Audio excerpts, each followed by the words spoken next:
कहानी शुरू होता है नेज़ुको से। वो फिर से अपने बॉक्स से बाहर आ चुकी है और जिनुत्सु नेज़ुको को देख के बहुत ही खुश है। वो नेज़ुको का पीछा करने लगता है।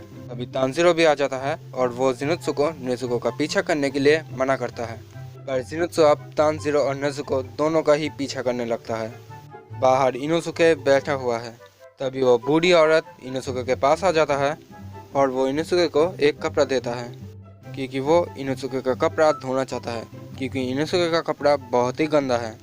इनोसुके अब अपने कपड़े देके उस कमरे के अंदर आ जाता है और वो अब तानजीरो और जिनुत्सु का पीछा करने लगता है। थोड़ी देर बाद वो डॉक्टर भी आ जाता है और वो इन तीनों को बोलता है कि वो तीनों अब पूरी तरीके से ठीक है। तभी तानजीरो का काजुका क्रो आ जाता है। नॉर्थ ईस्ट, तुम्हारा अगला मिशन है नॉर्थ ईस्ट की तरफ। तुम तीनों को अब माउंट नाकागोमा में जाना है। और ये सुनने के बाद वो तीनों अब अपने मंजिल में जाने के लिए तैयार हो जाते हैं। तानजीरो इस बूढ़ी औरत को शुक्रिया बोलता है उनकी इतनी अच्छी तरीके से खातिरदारी करने के लिए, और वो बूढ़ी औरत इन तीनों की गुड लक के लिए चिंगारी जलाता है और चिंगारी को देख के इनोसुके हैरान हो जाता है। ये तुम क्या कर रहे हो बुड्ढी कहीं की? तानजीरो उसको पकड़ लेता है। जिनुत्सु इनोसुके को बोलता है, क्या तुम पागल हो? वो हमारी गुड लक के लिए चिंगारी जला रही थी क्योंकि हम लोग एक खतरनाक मिशन में जाने वाले हैं। जिसके बाद वो बूढ़ी औरत इन तीनों को गुड लक बोलता है और हमेशा गर्व से लड़ने के लिए बोलता है। जिसके बाद वो तीनों ओस्टिरा घर को छोड़ के अपने मंजिल की ओर बढ़ने लगते हैं। रास्ते में इनोसुके तानजीरो से इन सभी बातों का मतलब पूछता है जो उस बूढ़ी औरत ने कहा था। तानजीरो उसको समझाने की कोशिश तो करता है पर इनोसुके नहीं समझता। इसके बाद तानजीरो इनोसुके को कुछ भी नहीं बोलता। वो और तेज दौड़ने लगता है और तानजीरो को देख के इनोसुके भी तेज दौड़ने लगता है। रात हो चुका है और वो लोग अपने मंजिल के सामने हैं, यानी कि माउंट नाकागोमा। अब उन तीनों को उस पहाड़ी में जाना होगा, पर जिनुत्सु रास्ते में ही बैठ जाता है। वो इन दोनों को बोलता है कि उस पहाड़ी से कुछ अजीब आवाज़ें आ रहा है। तभी तानजीरो को कोई गंध आता है और तानजीरो आगे बढ़ने लगता है। उसके पीछे पीछे जिनुत्सु और इनोसुके भी आ जाता है। वो लोग देखते हैं कि रास्ते में एक डीमन कॉर्प्स का मेंबर घायल होकर पड़ा है, पर वो अभी तक जिंदा है। वो इन तीनों से मदद मांगता है।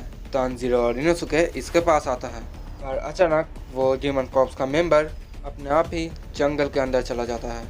इनोसुके डर के मारे वहाँ पर भी बैठ जाता है। तभी तानजीरो को एक और गंध आता है। इस गंध को सुन के तानजीरो का हाथ कांपने लगता है, पर उनको उस पहाड़ी में जाना ही होगा।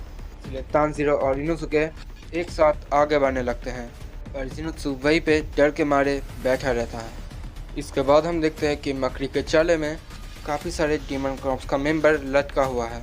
जिसके बाद हम 4 डीमंस को देखते हैं। इनोसुके और तानजीरो दोनों ही अब जंगल के अंदर आ चुके हैं। तानजीरो इनोसुके को शुक्रिया बोलता है उसके साथ आने के लिए।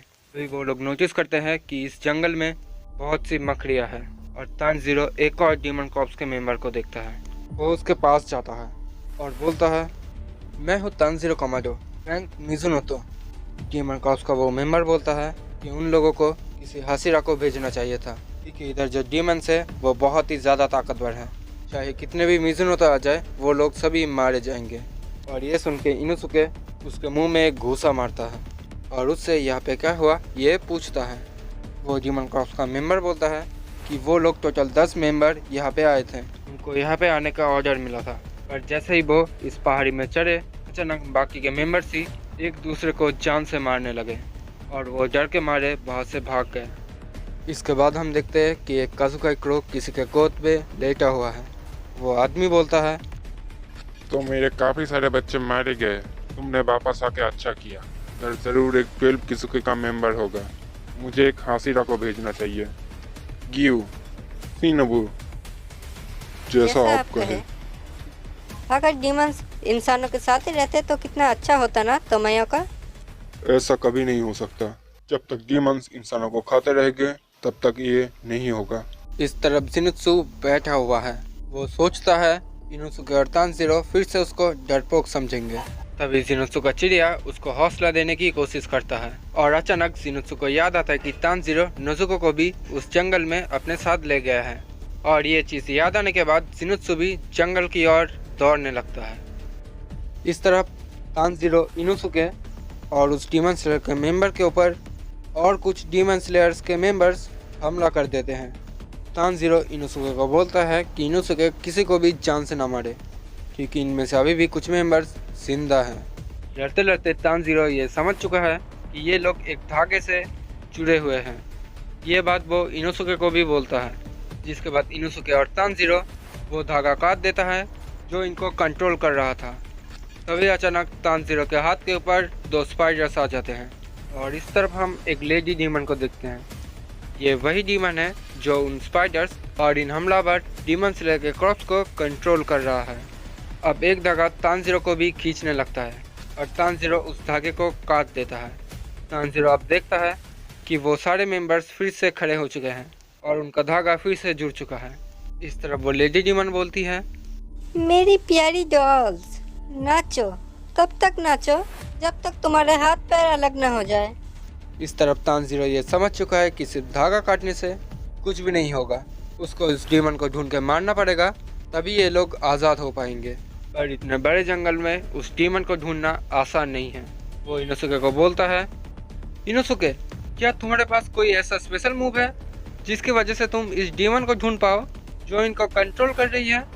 अगर है तो उसको जल्दी से इस्तेमाल करो इनोसुके।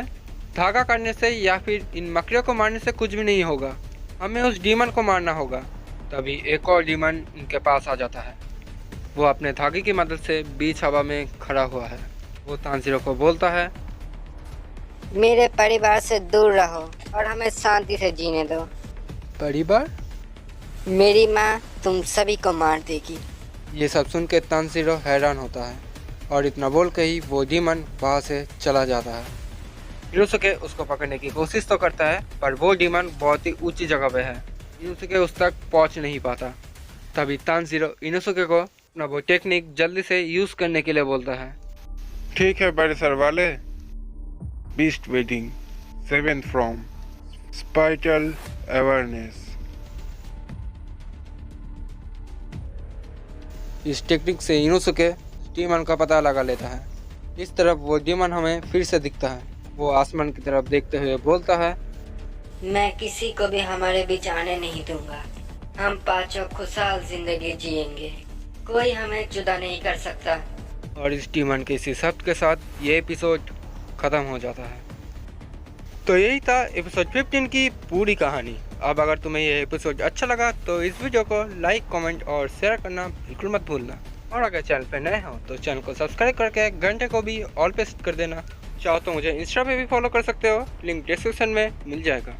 तो यही था आज का वीडियो। अब मिलते हैं नेक्स्ट वीडियो में, तब तक के लिए बाय बाय।